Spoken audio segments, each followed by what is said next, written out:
Patriots versus Ravens. It represents one of the toughest X's and O's matchups the Patriots will face this year. How will they match up with the Ravens in Baltimore on Sunday? I'm Alex Barth, joined by Evan Lazar. This is Patriots Press Pass. And Evan, we have to start with the overarching matchup. Yeah.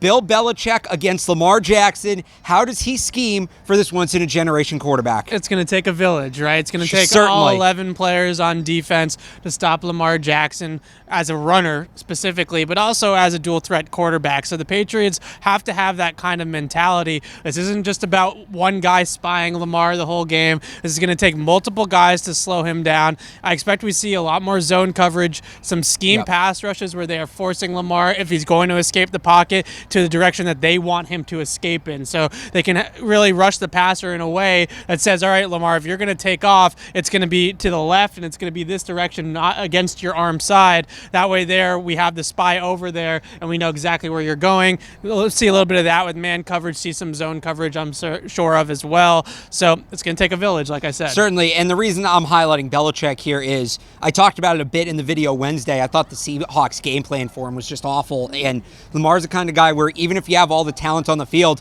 if you don't have the right game plan for him, he will beat you. Yeah. So for the Patriots, it's going to start, regardless of all the talent, they have plenty. Yeah. The guys have to be in the right place at the right time, and Yeah. they can't be in the wrong place at the wrong time. So that's why, for me, Bill Belichick specifically, this is a game that afterwards, depending on how it goes, we're going to put a lot of the ultimate result on Bill Belichick. This is the Patriots Press Pass, brought to you by HelloFresh, America's #1 meal kit for seasonal recipes and pre-measured ingredients delivered right to your door. Visit HelloFresh.com. Use the promo code CLNS80 for $80 off your first month. Part of the reason it's so tricky, Evan, outside of Lamar Jackson, is that there's a lot of ambiguity in the coverage matchups. Yeah. Hollywood Brown's #1 wide receiver, but he doesn't necessarily fit. Stephon Gilmore's prototype, the guy he covers. They use the tight ends a lot. You got to match that up. So let's start with the tight ends, Mark Andrews, and how they cover him. I just love Mark Andrews as a player. Yeah, I wish he was too. here in New England. I wish they had drafted him a few years ago. But that point aside, the one difficulty about playing zone coverage, as I've kind of been advocating for all week, is that it leaves the seams in the middle of the field a little bit vulnerable because they're not, those zone guys, the underneath guys especially, are not necessarily carrying vertical because they're watching Lamar Jackson the whole time. So it is a little bit tricky, and Mark Andrews is the guy that over the middle of the field, those deep seam routes, that type of thing, that's his game. And he's a good runner. He's got a good, strong physical skill set to him as well. Good pass catcher. Not much of a blocker quite yet, but really one of the better pass-catching tight ends in the league. So if they do go man, I think that we could probably see a little bit of Patrick Chung on him. But don't be surprised because he doesn't have a great matchup on the outside. If Stephon Gilmore bumps inside in some critical situations and plays Mark Andrews straight up, similarly to what the Patriots did in the fourth quarter of the AFC Championship game against Travis Kelce a year ago. Remember, J.C. Jackson started out on Kelce that game. He got kind of beat up a few times in the second half, and the Patriots ended up putting Gilmore on him to close the game out. So I really think that you could see Gilmore at times on Mark Andrews, maybe third down, key situations late in the fourth quarter. And I think I went and said it on Wednesday, the Kansas City game plan from last year for the Patriots defensively, I think we see a lot of that coming back here this week.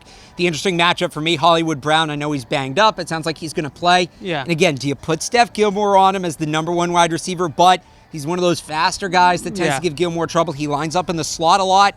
So I'm going to go Hollywood Brown against Jonathan Jones. He's elevated his play all season long. He may need to be the de facto #1 cornerback on Sunday night for the Patriots. He may be the most targeted corner on the field. He's got to step up and play to that high level again, because if Hollywood Brown starts taking the top off of things, you're going to be in a lot of trouble. So he at least needs to contain Brown, take away the run after the catch, and make sure that he at least gets Brown up to that safety help and covers Brown up to that safety help. Yeah, so Brown plays 40% of his snaps in the slot.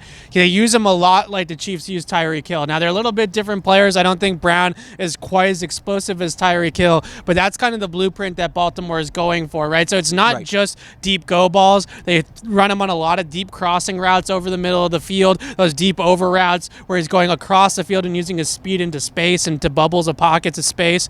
That's really difficult to stop. Now, the Patriots in the past have kind of gone with two different strategies against those guys.